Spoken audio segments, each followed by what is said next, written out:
안드레아 사제와 성정아산 바오로와 동료 순교자 103이 순교승인 대축일을 맞이하여 그들의 순교 정신을 이어받고 우리도 열심히 주님을 향한 삶이 발전되기를 바랍니다.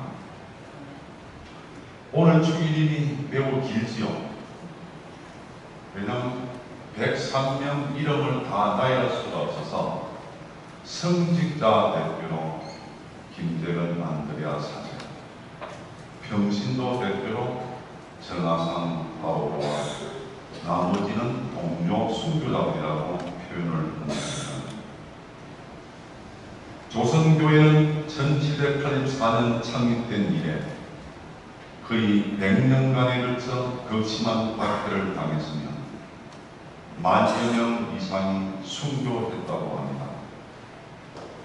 이들 중 1925년 7월 5일 복자로 시복된 사람이 79명, 1968년 10월 6일 복자로 시복된 사람이 24명, 합해서 103명의 복자들이 1984년 5월 6일 서울 여의도에서 희생되었는데, 그래서 오늘 축일 이름이 정해진 것입니다. 103명 순교승인 중 3명의 주교님과 8명의 사제들을 제외한 나머지 92명의 평신도 대표가 정아상 바오로인데, 정아상 바오로가 어떤 사람이었길래 순교승인의 대표자로 되었는지 오늘 제가 말씀드리려고 합니다. 정아상 바오로의 동간 나주이고 1794년 정약종 아우티노의 둘째 아들로 태어났으며 우리가 잘 알고 있는 적야용 요한의 조카이기도 합니다. 어릴 때부터 신심이 깊었던 아버지 정약종과 어머니 유소사 제칠리아로부터 신앙을 깨우쳤습니다. 1801년 신유박해 때 아버지 정약종 아우티노와 형 철상 카롤로가 서울 서소문에서 처형당하자 그 당시 7살이었던 하상은 누이 정예 엘리사벳과 어머니 제칠리아와 함께 경기도 양주군 마제마을의 큰 집이었던 적야용 선생 집에서 더부살이를 하게 됩니다.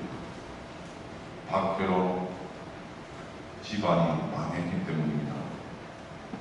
20살이 되어서는 조선교회를 위해 헌신하기로 결심하고 서울로 올라갑니다. 그때 열심한 여교우였던 조정희 발바라의 집에서 머물면서 정세를 살폈고 교리와 학문 연구를 계속하면서 한경도 무산에 귀양가 있는 조동성 유스티노를 찾아가 몇 년 동안 그 공부를 합니다. 그리고 서울로 돌아와 교회 부흥을 위해 종횡무진으로 전교활동을 펼칩니다. 신유박해로 주문모 신부와 평신도 지도자들을 위한 한국의 교회는 좀처럼 다시 일어설 수가 없었습니다. 따라서 그는 신자들을 파악하고 조직을 체계화하는 한편 성직자 영입운동을 펼쳤던 것입니다.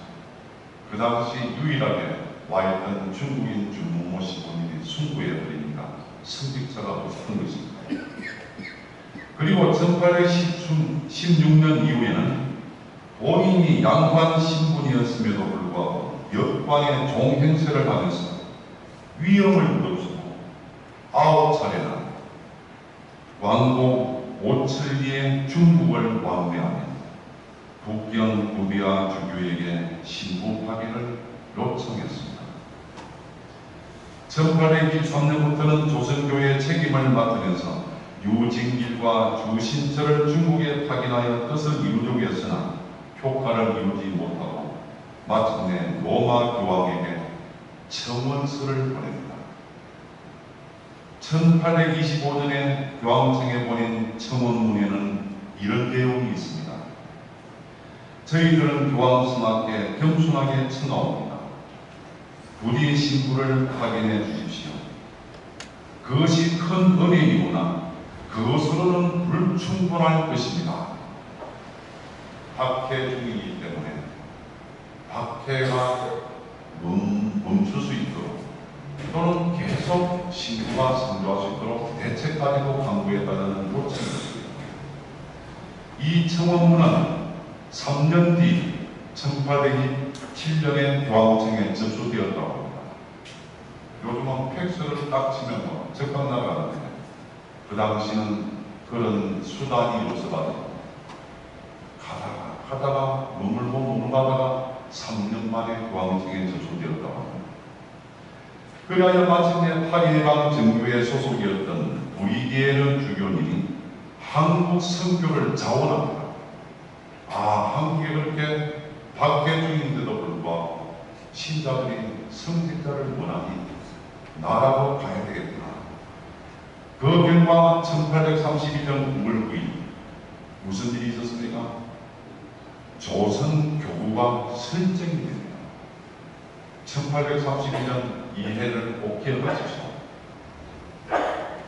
이러한 정화상의 목적을 다음 몇 가지로 요약할 수 있습니다. 첫째는 박해 시대였던 조선교회의 평신도 신학자이고 지도자로서 조선교 설정에 공헌을 한 분입니다. 두 번째는 성직자 영입운동을 벌여 1834년에는 파리예방 정교회 소속 유방제 신부, 1835년에는 모방 신부, 1836년에는 사십당 신부, 1837년에는 이례교장 앵그르 범주교를 모시게 됩니다. 또한 성직자들의 충실한 협력자로서 회장직을 훌륭히 수행하면서 교회 발전을 도모하게 됩니다. 앞에 말씀드린 유방제 신부님은 중국인 신부입니다. 제가 말씀을 잘못드렸습니다. 세 번째로 앵베르 범주교로부터 사제 후보자로 선발되어 개인적으로 속성 신학교 교육을 받았는데 1839년 기해년 박해로 뜻을 이루지 못합니다. 만약에 기해년 박해가 일어나지 않았더라면 정화상 바오로가 우리나라 초대 신부가 될 뻔했습니다. 네 번째는 체포 직전에 저술한 한국 최초의 호교론서인 상제상서의 저자입니다. 앞에 부분은 청원서를 보내고 이번에는 정식으로 책을 만들어서 그걸 갖다가 호교론으로 전파를 합니다. 당시 재상이었던 이지연에게 쓴 글인데 3,400 여자의 내용이고 그 내용은 중요한 교리, 조상 제사와 신주의 불합리성, 신앙의 자유 등을 주장하며 박해의 부당성까지 언급하고 있습니다. 그 후 1890년 홍콩 천주교 양망주교는 이 상제상서를 중국말로 번역해서 중국의 정교활동에 활용하기로 했다고 합니다. 다섯 번째, 기해 박해 때인 1839년 5월 22일 서소문 밖에서 45세의 나이로 목숨을 바쳐 순교함으로써 조선교의 발전에 밑거름이 되었습니다. 두 달 뒤에는 79살이었던 노모 유소사 체질리아도 옥사하고 다음 달에는 누이 동생 정의 엘리사벳마저 순교했으니 정약종의 가족은 모두 그리스도 신앙을 지키기 위해 목숨을 택한 순교자 가족이 됩니다. 부모와 형제들 모두가 순교하게 됩니다. 이들은 1925년 9월 5일 로마의 성 베드로 대성당에서 시목되었고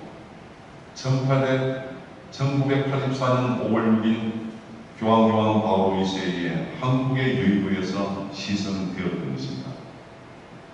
또 우리는 2014년 8월 16일 서울 광화문 광장에서 시복된 윤지충 바오와 동료 순교자 123인을 모시고 있습니다.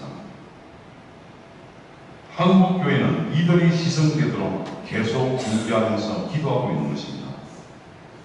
정하산 바오의 일생은 한마디로 오로지 하느님을 위하고 한국교회 발전을 위한 미랄 같은 삶이었다고 할 수 있습니다. 그리하여 박해시대에 조선 천주교 지도자로서의 역할을 훌륭히 수행하고 신앙을 지키다가 순교했으니 평신도 순교 성인의 대표가 되었던 것입니다.